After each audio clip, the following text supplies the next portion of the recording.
Linda, I'm stuck. I've told all my friends and family about my new app. They all think it's a great idea.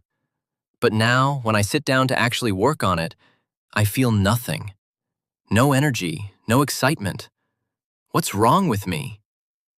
You've fallen into a very old trap, James. It's a trap that humans have been walking into for thousands of years. We can call it the three energy leaks. Energy leaks? That sounds like a plumbing problem. In a way, it is. Your ambition is like water in a tank.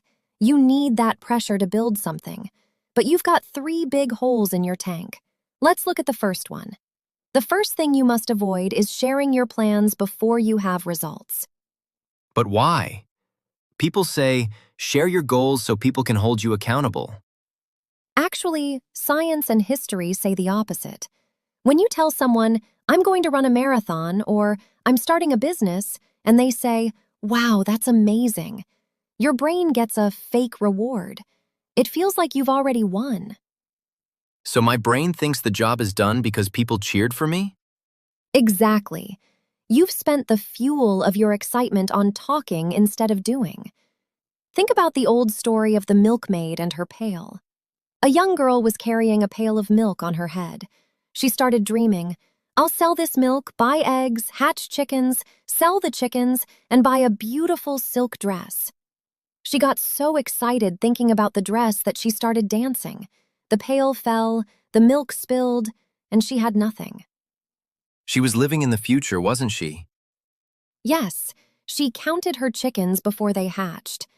There's a reason people say, work in silence, let your success be your noise.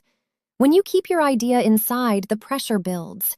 That pressure is what gives you the strength to work late at night when things get hard. So, by telling everyone, I let the steam out of my engine.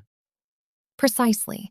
Keep the steam inside the boiler if you want the train to move. Okay, I'll stop talking. But honestly, Linda, that's not my only problem. I haven't launched because it's just not ready. The design is a bit clunky, and the logic has a few tiny gaps. I don't want to put something out there that looks amateur. I'm terrified people will judge me. James, let's be real. Perfectionism isn't a high standard. It's just procrastination in a tuxedo.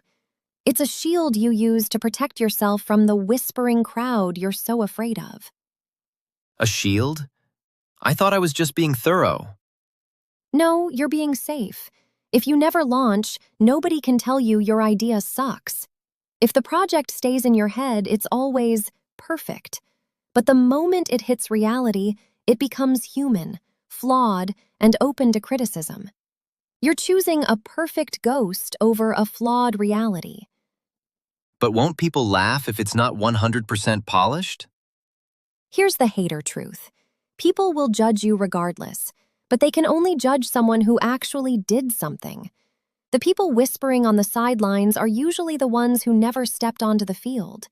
While you're home polishing a ghost, someone else is going to launch a messy, ugly version of your idea, and they're going to get all the feedback, all the users, and all the growth.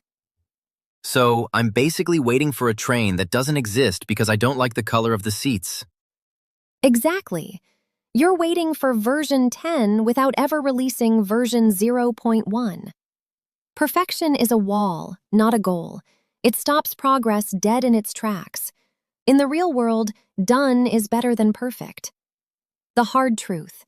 Perfectionism is a slow death. It's better to be a flawed builder than a perfect dreamer. One has a future, the other just has a folder of unfinished files. So James, which one are you? A builder who's brave enough to be messy, or a dreamer who's too scared to be wrong? I think I'm ready to stop being scared of a few scratches on the paint. But Linda, there's one more thing. I'm completely overwhelmed. I'm staying up all night worrying about how the servers will handle 1 million users, what the corporate logo should look like, and how I'll manage a global team. The more I think about it, the more paralyzed I feel.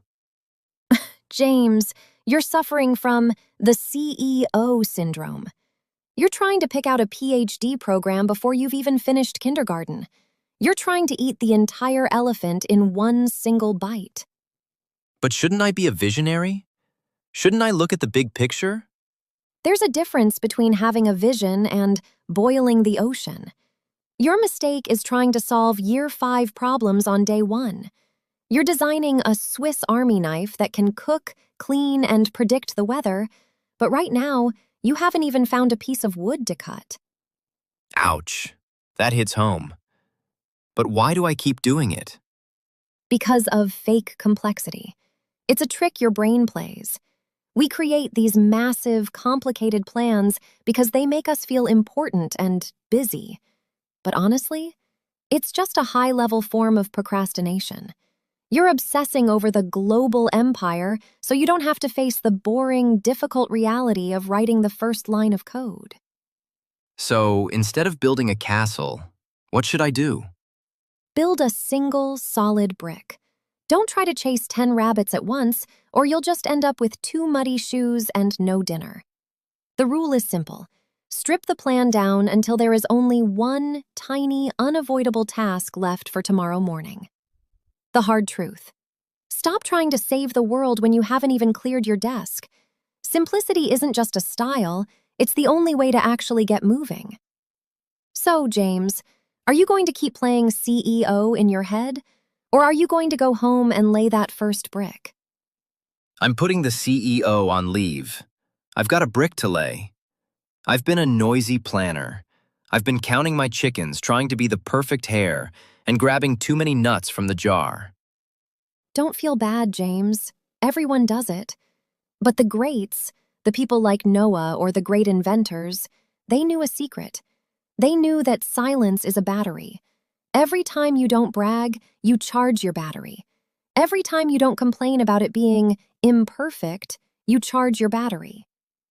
So, what should I do right now? 1. Close your mouth. Stop telling people what you're going to do.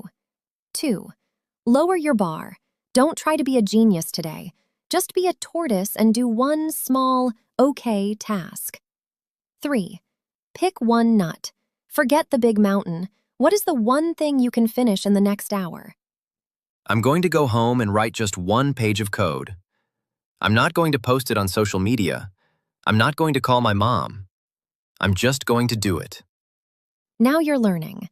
As the old proverb says, deep rivers move with silent majesty. Shallow brooks are noisy. Go be a deep river, James.